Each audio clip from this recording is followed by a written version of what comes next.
तो स्टार्ट करते हैं। क्या कर रहा है कि find the equation of circle passing through 0 0। तो कुछ लोग को देखो यहाँ पे कंफ्यूजन क्या होता है ना कि पासिंग थ्रू 0 0 का मतलब वो ओरिजिन को सेंटर समझ लेते हैं। क्या यहाँ पे ओरिजिन जो है वो सेंटर होगा या सर्कल का सरकमफ्रेंस उससे पास कर रहा होगा? बता दें आप। अगर कोई सर्कल को बोल रहा है कि इक्वेशन ऑफ सर्कल निकालें, हाँ बोलिए। सरकमफ्रेंस पास करेगा 0 0 से and making intercept A and be on the coordinate axis. तो इसका मतलब सर्कल कुछ इस तरह से अगर हुआ तो ये इंटरसेप्ट आपको ए है और ये इंटरसेप्ट आपको बी है। समझ गया बात को? और 0 0 से वो सर्कल पास कर रहा है। तो सर्कल का इक्वेशन बताइए। यही है ना?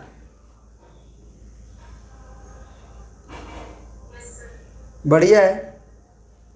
देखिए आपको ना केवल इसी का नहीं, आपको हम एक ऐसा थ्योरी बताने जा रहे हैं, ऐसा थ्योरी ये 3 पॉइंट से पास करने वाला ही सर्कल है ना। देखिए ज़रा, ये पॉइंट का भी कोऑर्डिनेट पता है, ये कोऑर्डिनेट भी पता है और ये कोऑर्डिनेट भी पता है। ये क्वेश्चन एक्चुअली बहुत इजी तरीका से बन जाएगा, लेकिन हम आपको बता रहे हैं कि अगर एक सर्कल पे 3 वर्टिसेस दिया हो 2, 3, 7, 8 और मान लीजिए 9, 3, तो ये 3 वर्टिसेस अगर कोलिनियर नहीं हुआ, अगर एक लाइन में नहीं हुआ, तो निश्चित रूप से एक सर्कल तो पास करेगा ही। आप क्लास 9th में पढ़े होंगे कि अगर 3 नॉन कोलिनियर पॉइंट्स हो तो उससे एक यूनिक सर्कल पास करता है और मात्र एक ही सर्कल वो होगा।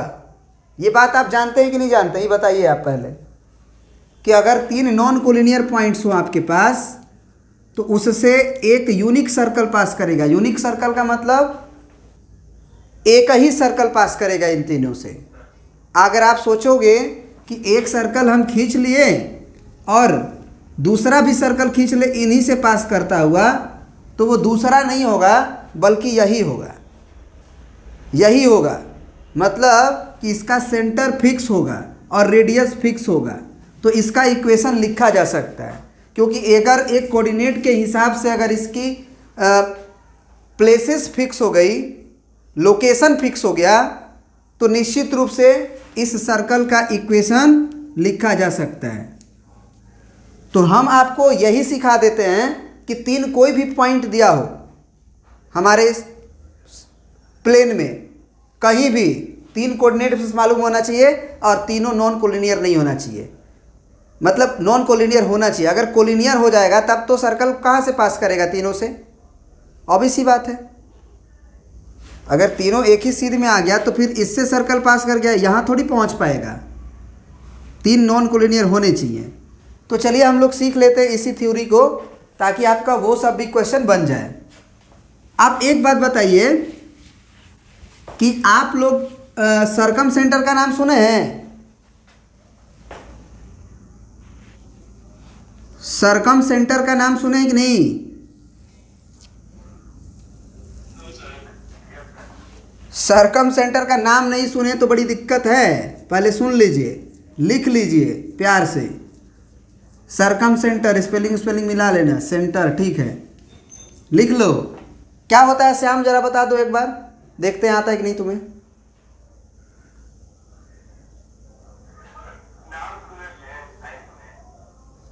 याद है कि भूल गए हो?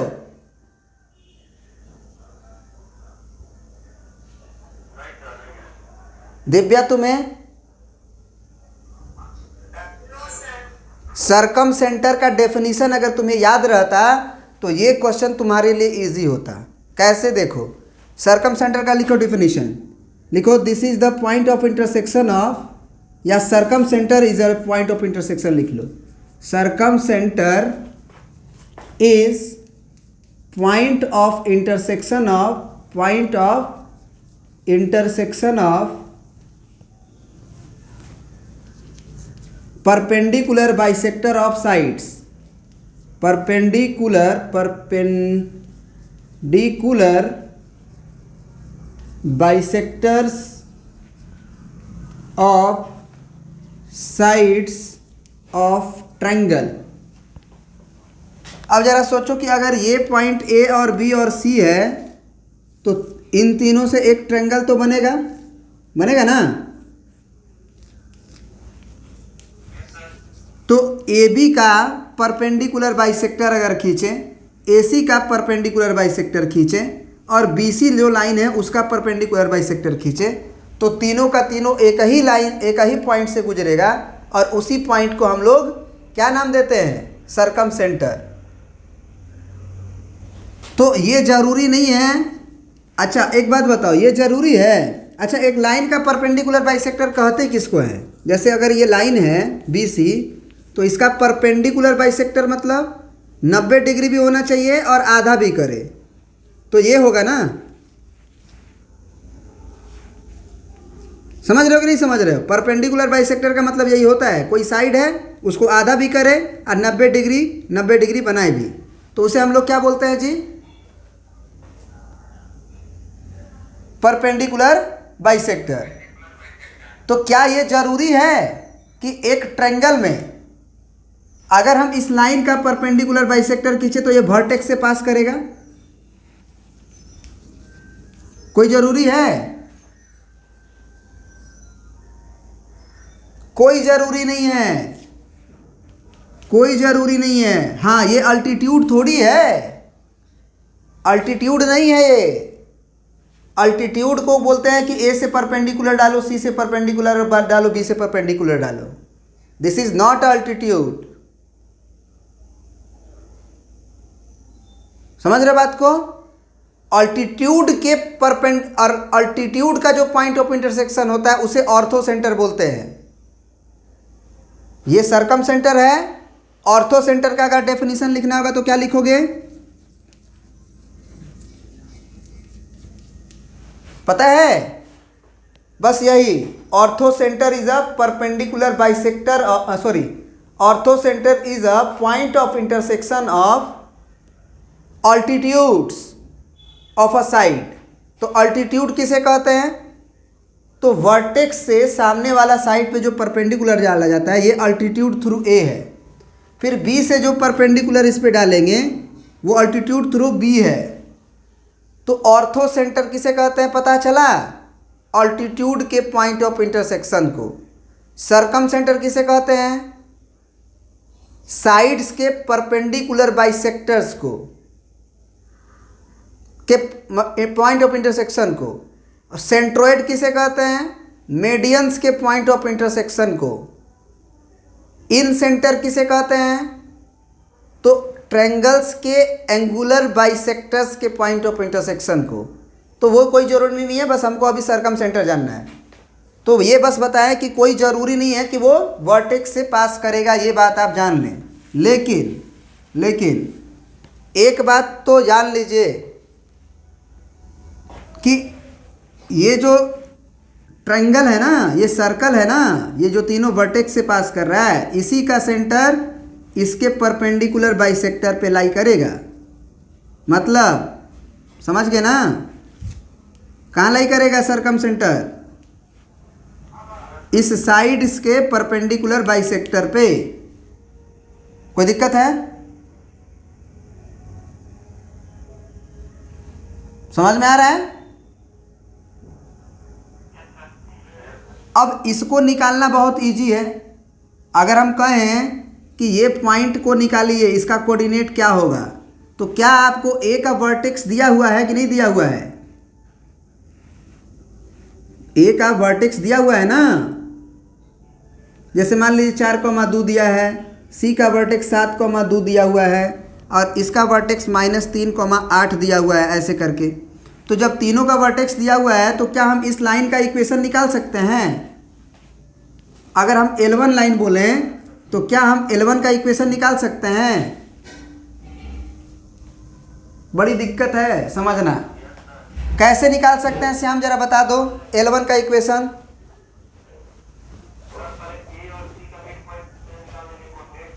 ए और सी के मिड पॉइंट से निकाल लेंगे हम लोग इस लाइन का मतलब AC का मिड पॉइंट जो कि L1 पे लाई करेगा। बिल्कुल सही जवाब। उसके बाद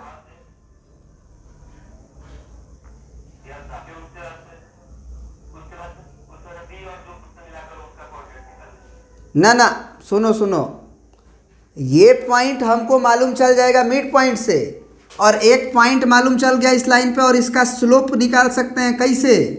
इसके परपेंडिकुलर है, AC के परपेंडिकुलर है ना ये, तो क्या हम इसका स्लोप नहीं निकाल सकते हैं L1 का? L1 का स्लोप क्या होगा? AC लाइन के स्लोप के परपेंडिकुलर है, तो AC का स्लोप निकाल के और रेसिप्रोकल करके माइनस लगा देंगे, तो L1 का इक्वेशन पता हो गया। बोलो।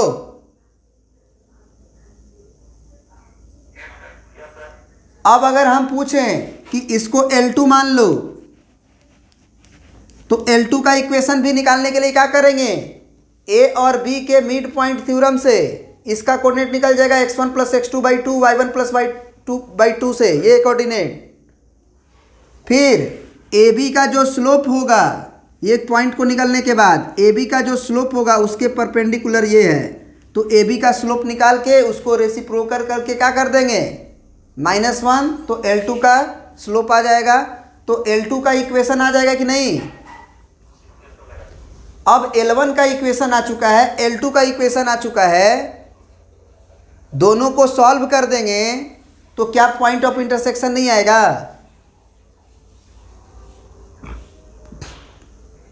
अगर आप दो लाइन को सॉल्व करते हो, जैसे ये 2x + 3y - 5 = 0 और 2x - 4y और +10 = 0 या -10 = 0, इसको सॉल्व करते हो तो जो x का वैल्यू आता है, y का वैल्यू आता है, वो दोनों लाइन पे लाई करता है ना, दोनों को सेटिस्फाइड करता है ना, तभी ना x और y दोनों में रख के आप कहते हो कि नहीं सेटिस्फाइड कर रहे, तो ये सॉल्यूशन है। बोलो। अब इसको सॉल्व करते हो आप कोई भी दो इक्वेशन को, तो एक्स वाई ऐसा ही ना आता है जो दोनों को सेटिस्फाइड करता है। तो अगर इस लाइन को भी सेटिस्फाइड कर रहा है, इस लाइन को भी सेटिस्फाइड कर रहा है, मतलब इस लाइन के ऊपर भी है, इस लाइन के ऊपर भी है, मतलब L2 और L1 को सॉल्व करेंगे तो L2 के भी ऊपर होगा, L1 के भी ऊपर होगा, तो यही ना होगा। और ये अगर निकल गया तो क्या हमको सर्कल का सेंटर नहीं निकल गया? और सर्कल का सेंटर निकल गया तो A को वर्टेक्स, B को वर्टेक्स, C को वर्टेक्स को अगर ज्वाइन करोगे तो क्या हमें रेडियस मिल जाएगा डिस्टेंस फार्मूला से?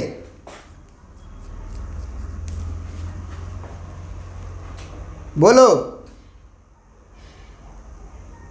सर्कल का सेंटर निकल गया, A से ज्वाइन करोगे तो अगर ये सर्कल पे ही है A, तो ये रेडियस के बराबर होगा, चाहे AO निकालो, चाहे OC निकालो, चाहे OB निकालो। तो रेडियस पता, सेंटर पता, तो सर्कल का इक्वेशन पता कि नहीं पता? तो थ्योरी लिख लो, थ्योरी करके लिखो, कॉन्सेप्ट जो हम बताए उसको लिखो।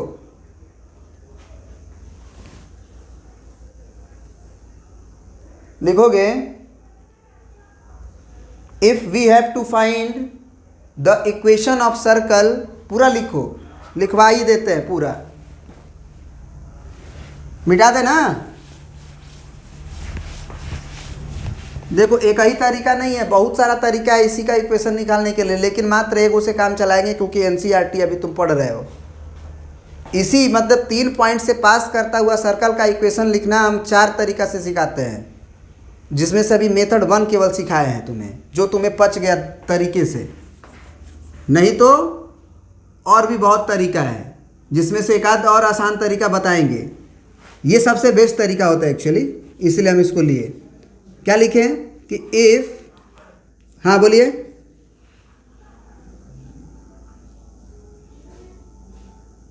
बोलिए,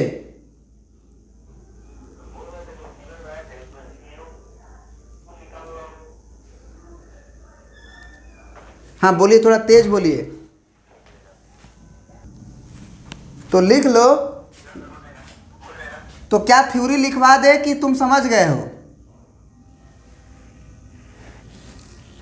मतलब लिखवा दे theory.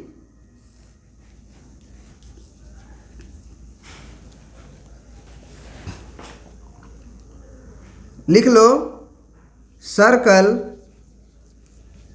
Passing through three non collinear points, circle passing through three non collinear points A x1 y1, b x2 y2 and c x3 y3. Then we know that center of this circle is point of, देखो हम इसको लिखते हैं, देखो ऐसे, इसको हम पढ़ते हैं पॉइंट ऑफ इंटरसेक्शन ऑफ। हमेशा तुम भी पढ़ना, अगर हम काट कूट लिख के ऐसे बिंदु कर दिए तो इसको समझना क्या लिखे हैं हम, पॉइंट ऑफ इंटरसेक्शन ऑफ। समझ रहे हो ना? तो लिखना we know that the centre of this circle is point of intersection of क्या, perpendicular bisectors of sides of triangle. Clear है? आवाज जाएगा उसमें, मैंने बर्बाद करिए कि छोड़ोगे।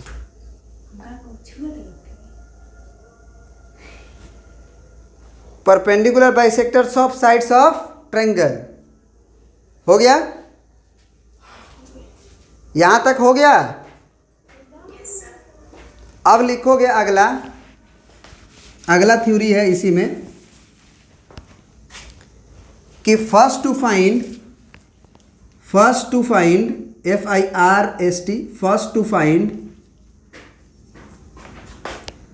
Equation of perpendicular bisectors of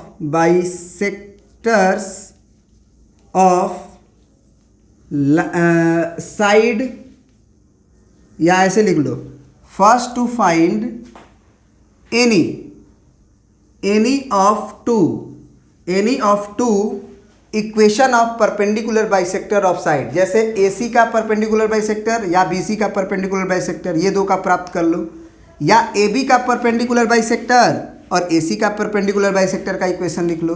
कोई दो इक्वेशन तुम लिख लो, 3 गो होगा ना, AC का परपेंडिकुलर बाइसेक्टर, BC का परपेंडिकुलर बाइसेक्टर 2 हुआ, तो कोई भी दो का मतलब जो बन रहा है उसको निकाल लो। First to find any of two equation of perpendicular bisector of sides.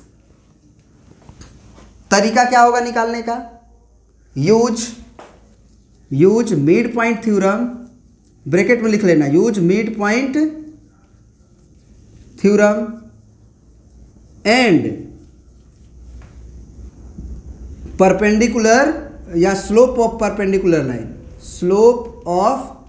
Perpendicular line. ये हिंट है आपका। तो क्या सेंटर पता हो गया हमको?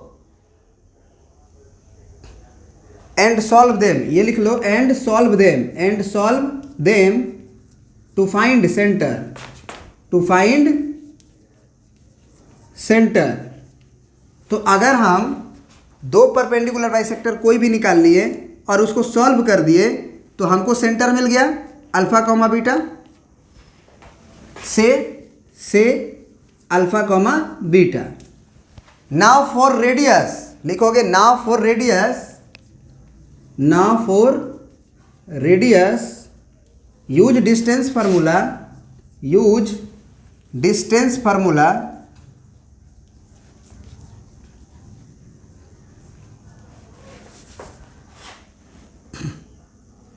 between alpha beta and any of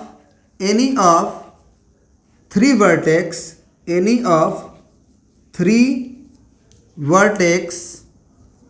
A B C, क्योंकि सब सेंटर सर्कल से पास कर रहा है A B C, तो सेंटर से अगर ए को ज्वाइन करे तो रेडियस ही कहलाएगा, क्योंकि सरकमफरेंस पे है वो ए, बी भी सरकमफरेंस पे है, सी पे भी सरकमफरेंस पे है, और सेंटर पता है और रेडियस पता है, तो इक्वेशन पता हो गया।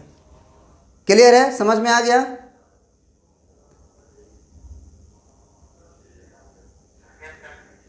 अब देखो एक और तरीका बताते हैं तुमको, है ना, एक और तरीका बता देते हैं। इसको लिखो लिखो, जल्दी लिखो, मेरे साथ ही लिख लेना चाहिए वैसे।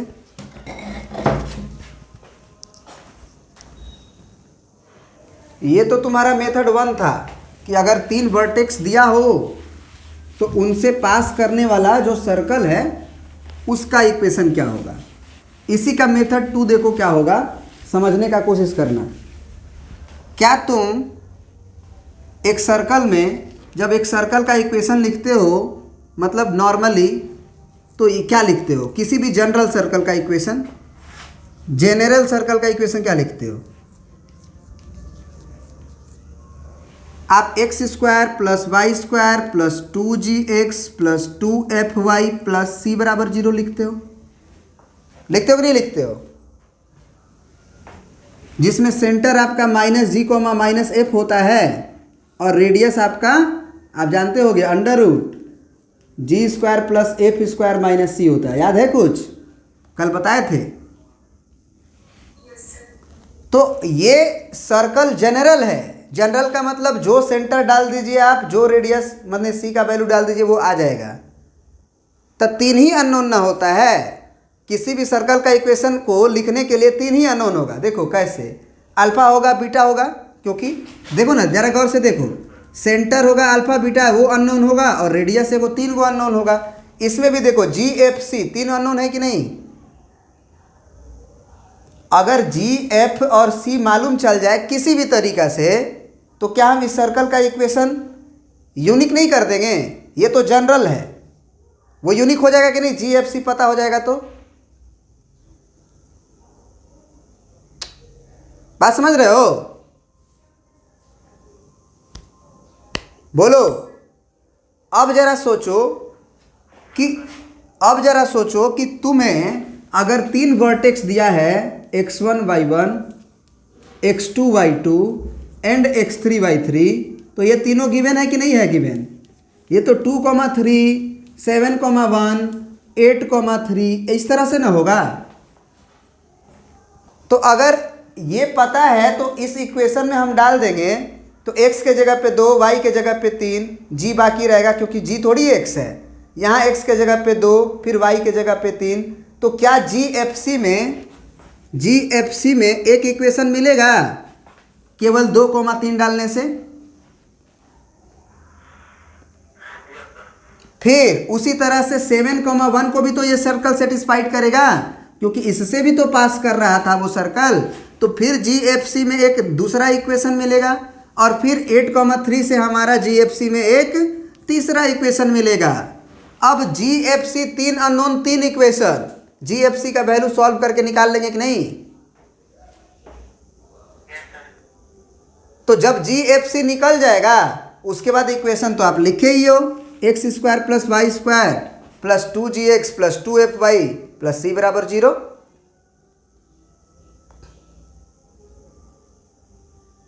समझ रहे हो बात को? हो जाएगा। तो मेथड 2 लिखो, नोट करके लिखो। मेथड 2 लिखो, right general circle x² plus y² plus 2gx plus 2fy plus c बराबर 0। लिख लिए? Right general circle x² plus y² plus 2gx plus 2fy plus c बराबर 0। Here use the concept that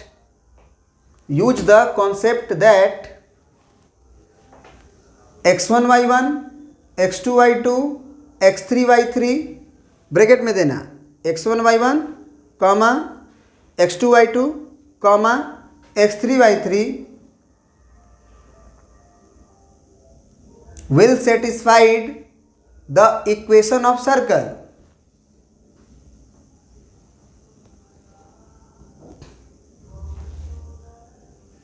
Will satisfy the equation of circle and get three equation and get three equation and get three equation. Now solve it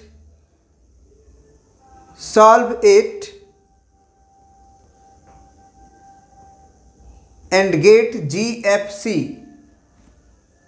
Solve it and get GFC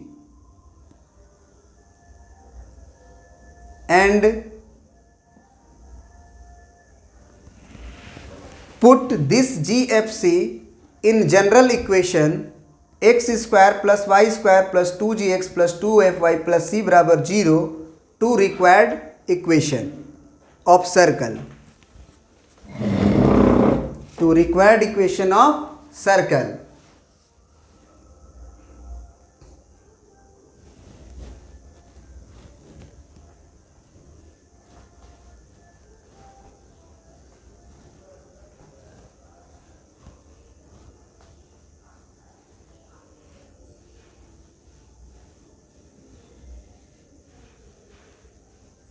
हो गया?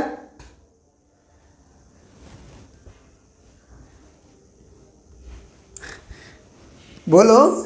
अरे देखो ना, बहुत मज़ेदार concept. देखो इस question को बनाने के लिए बहुत, देखो ये तो अभी 2-3 तरीका और है, वो लिखवाएंगे नहीं अब, है ना, क्योंकि इससे काम चल जाएगा तुम्हारा एनसीईआरटी का। देखो इसमें हमको एक चीज़ बड़ा चमक गया, बड़ा बढ़िया। ये तो तुम जानते हो कि ये एंगल 90 डिग्री है।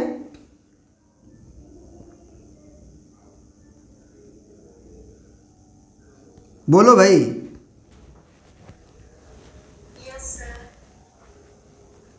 ये 90 डिग्री है, तो कोई ज़रूरी नहीं ना है कि ये जो होगा एकदम सीधा होगा ना, ज़रूरी नहीं है। अगर ऐसा होता तो हम तुरंत निकाल लेते।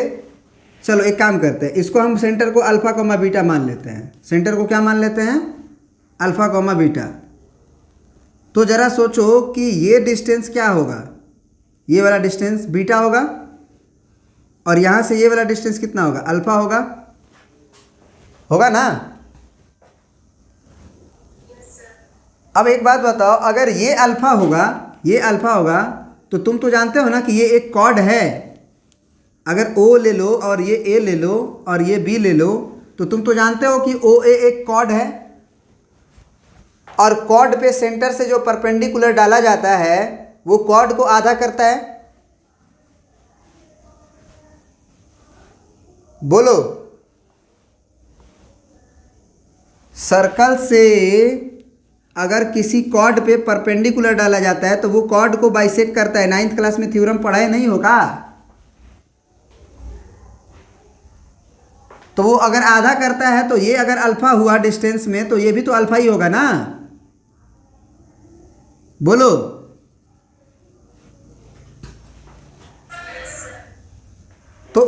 तो एक बात बताओ, 2 अल्फा का वैल्यू हम लोग क्या लिख सकते हैं? ए लिख सकते हैं। तो अल्फा का वैल्यू a/2 होगा कि नहीं होगा? होगा। अब एक और बात बताओ, उसी तरह से यहाँ से जो ये डालोगे, ये लेंथ ये वाला बीटा होगा, फिर ये परपेंडिकुलर ये भी बीटा होगा, क्योंकि ये लेंथ बीटा तो ये भी लेंथ बीटा। तो 2 बीटा का वैल्यू कितना होगा? b होगा। तो बीटा का वैल्यू कितना आ गया? b/2।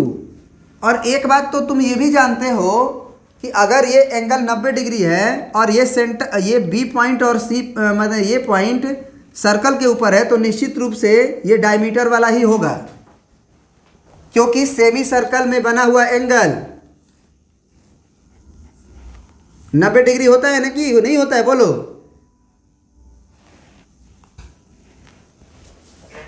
तो वहां से भी ये होता कि सेमी सर्कल में अगर ये एंगल 90 डिग्री है और ये वर्टेक्स पे है, माने सर्कल पे, ये भी सर्कल पे है, तो ये डायमीटर ही होगा। मजबूरी हो जाएगी इसके ए बी को डायमीटर होने की। बात समझ रहे हो? और अगर ए बी डायमीटर हो गया तो सेंटर जो अल्फा बीटा माने हो वो मिड पॉइंट होगा कि नहीं इसका? तो मिड पॉइंट से भी अल्फा बीटा निकल जाता ऐसे, a प्लस 0/2 बराबर अल्फा, तो अल्फा बराबर a/2 जो आया हुआ है, और फिर b प्लस 0/2 बराबर बीटा जो कि b/2 आया हुआ है। ऐसे भी निकाल सकते थे, समझ रहे हो बात को ना? ऐसे भी निकाल सकते थे। तो सेंटर आ गया, जब सेंटर आ गया कितना, सेंटर कितना आ गया जी? a/2 कॉमा b/2, और रेडियस तुम निकाल लोगे कैसे? 0 0 से अल्फा बीटा की दूरी निकाल लो, तो अल्फा माइनस डिस्टेंस फार्मूला से अल्फा माइनस 0 का whole square plus beta minus 0 का होल स्क्वायर। अल्फा का वैल्यू a/2 है तो a/2 माइनस 0 का होल स्क्वायर मतलब a स्क्वायर 2 स्क्वायर। बीटा का वैल्यू है b/2 तो b स्क्वायर बाई 2 स्क्वायर का अंडर रूट। तो हमें लग रहा है कि ये a square plus b square by 2 square का अंडर रूट होगा, मतलब a square plus b square by 4 r square का वैल्यू होगा। क्या r स्क्वायर का value a square plus b square by 4 होगा कि नहीं होगा? तो सर्कल का इक्वेशन x माइनस अल्फा का whole square plus y minus beta का होल स्क्वायर बराबर रेडियस का स्क्वायर होता है। x माइनस सेंटर का x कोऑर्डिनेट का whole square plus y minus y coordinate का होल स्क्वायर बराबर रेडियस स्क्वायर। तो x माइनस अल्फा का वैल्यू कितना है आपका a/2, तो इसका whole square plus y minus beta का वैल्यू है b/2, इसका होल स्क्वायर बराबर रेडियस का स्क्वायर। तो ये रेडियस स्क्वायर ही है, मतलब a square plus b square by 4। ये इक्वेशन देगा, नहीं तो इसी को सिंप्लीफाई करके देगा।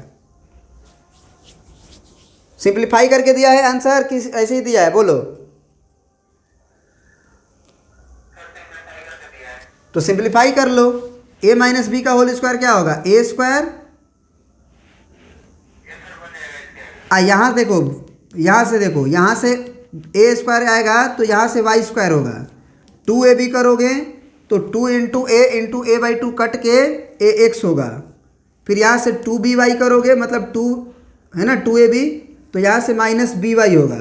अब यहाँ का जो a स्क्वायर है और यहाँ का जो b स्क्वायर है वो कितना होगा? प्लस में ना, b स्क्वायर प्लस में b स्क्वायर, तो a square by 4 plus a square by 4। हमको लग रहा है RHS कटेगा, a square plus b square by 4, ये इससे कट जाएगा, 0 आ जाएगा।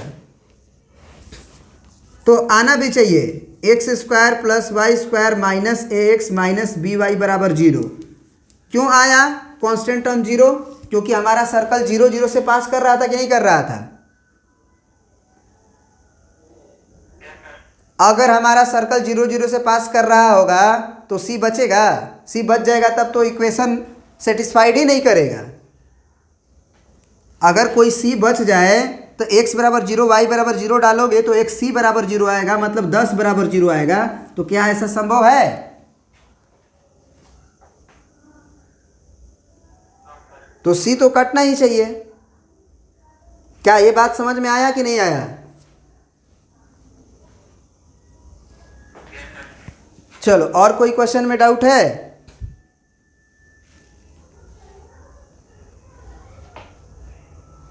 मतलब तुम्हारा जो एनसीईआरटी में कोऑर्डिनेट दिया हुआ है ना वो ABCD है, ABCD बहुत हल्का दिया है।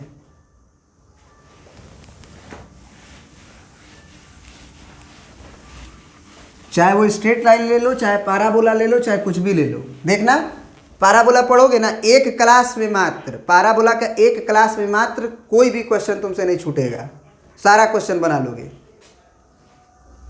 जैसे सर्कल का बना लिए वैसे ही।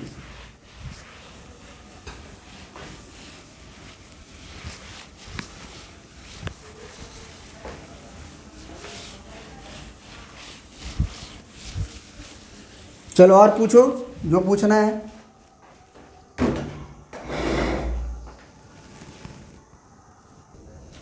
चलिए अब ये जो आर डी शर्मा का क्वेश्चन है ना, इसको देखते हैं। क्या कह रहा है कि find the equation of circle which touches both the axes and passes through the point two 1। पहले फिगर बना लेते हैं, फिगर बनाने से आधा क्वेश्चन सॉल्व हो जाता है।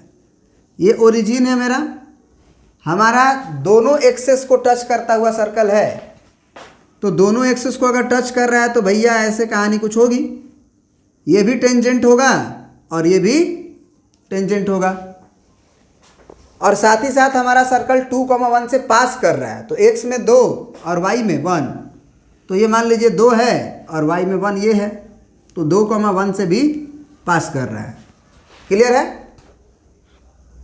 सॉरी, x में 2 थोड़ा ज़्यादा होना चाहिए, तो x में 2 y में 1 यहाँ मान लें।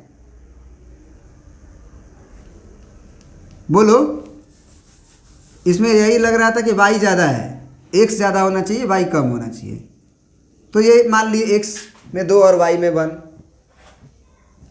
यही है ना श्याम? एक बात बताएं तुम्हें, ये कॉन्सेप्ट यूज करो कि अगर टेंजेंट जो होता है, क्लास 10th में पढ़े होगे कि टेंजेंट जो होता है वो सेंटर से रेडियस पे क्या होता है, परपेंडिकुलर होता है कि नहीं? टेंजेंट जो होता है वो सेंटर से जो रेडियस आती है उस पर परपेंडिकुलर होता है कि नहीं होता है? तो अगर ये टच कर रहा है सर्कल को, तो यहाँ सेंटर है, इससे अगर हम ये परपेंडिकुलर डालें और ये सेंटर इससे परपेंडिकुलर डालें तो रेडियस ही तो होगा। तो ये भी रेडियस है और ये भी रेडियस है, तो एक्स कोऑर्डिनेट और वाई कोऑर्डिनेट भी तो आर आर ही होगा सेंटर का।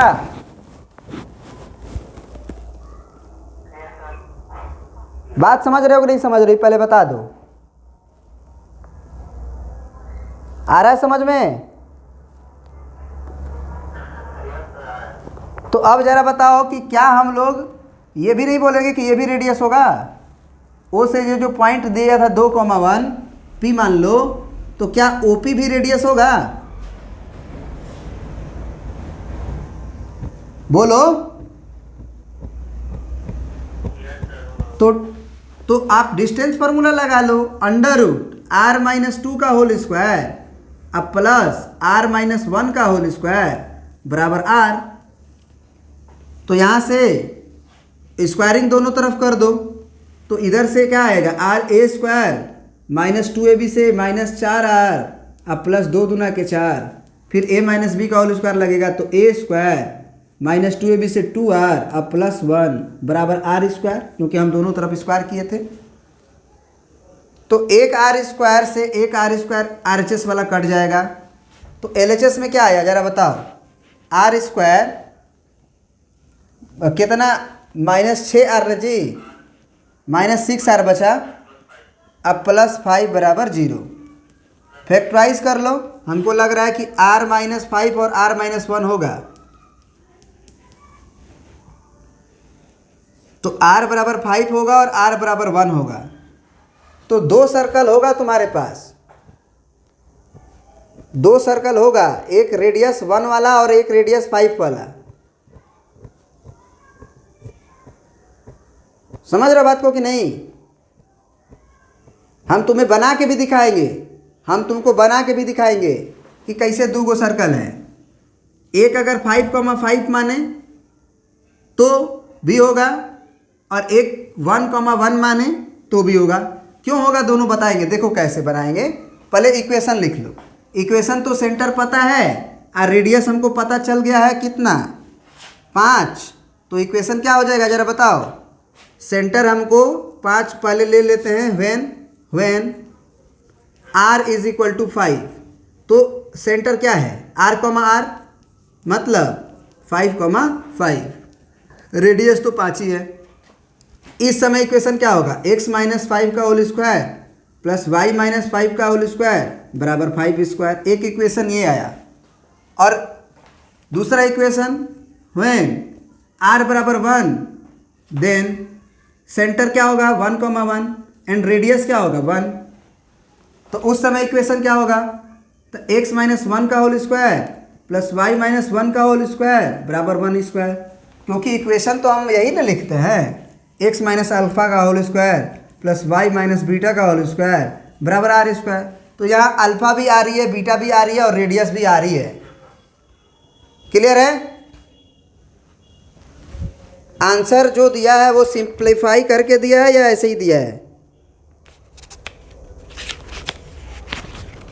7 का 3, 7 का 3, 7 का 3 आ जाएगा, सिंप्लीफाई कर लेना, आ जाएगा। हाँ वो आ जाएगा, वो अलग बात है। अब सुनो, हम तुमको ज्योमेट्रिकली दिखाते हैं, ज्योमेट्रिकली तुमको दिखाते हैं कि 2,1 से पास करता हुआ सर्कल और कोऑर्डिनेट एक्सिस को टच करता हुआ सर्कल दो गो होगा, एक रेडियस 1 वाला और एक रेडियस 2 वाला। कैसे? देखो कैसे इसको मिटा सकते हैं।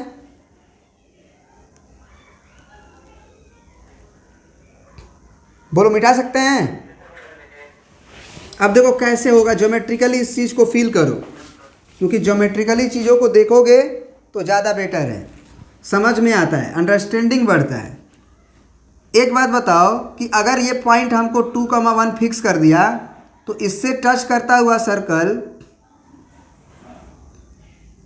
एक ये दिखाई दिया हमको, दिया ना,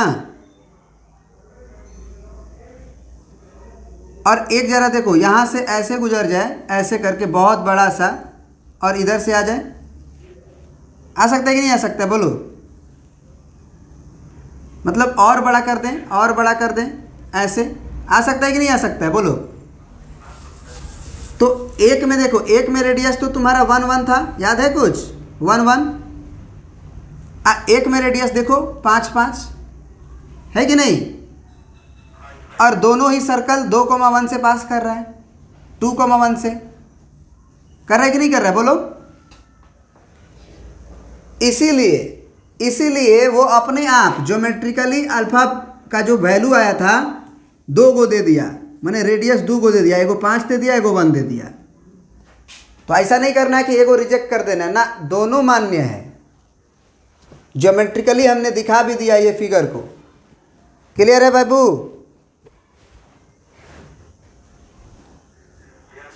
चलो और क्वेश्चन पूछना है कोई?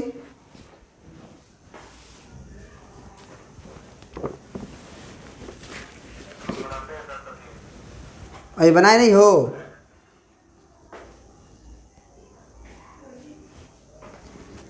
और कोई क्वेश्चन पूछना है दिव्या? बबलू,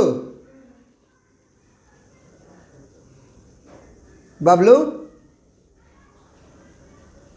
बबलू का आवाज नहीं आ रहा है। बबलू,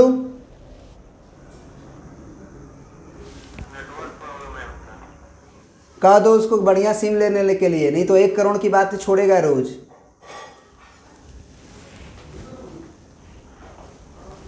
आज मेरे पढ़ाई का देन ही है कि इतना हम बढ़िया पढ़ा लेते हैं, समझ गए ना बात को? अगर तरीके से पढ़ लोगे तो लाइव जिंगल वाला होता है, नहीं तो पढ़ते तो सब हैं, पढ़ते सब हैं,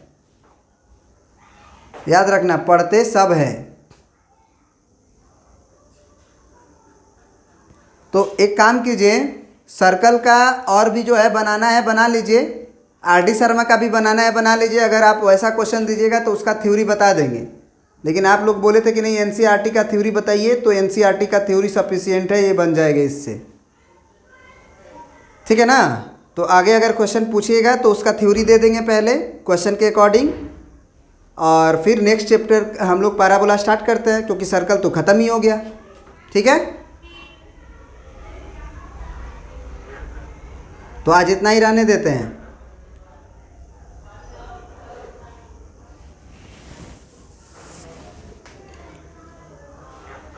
ओके, थैंक यू।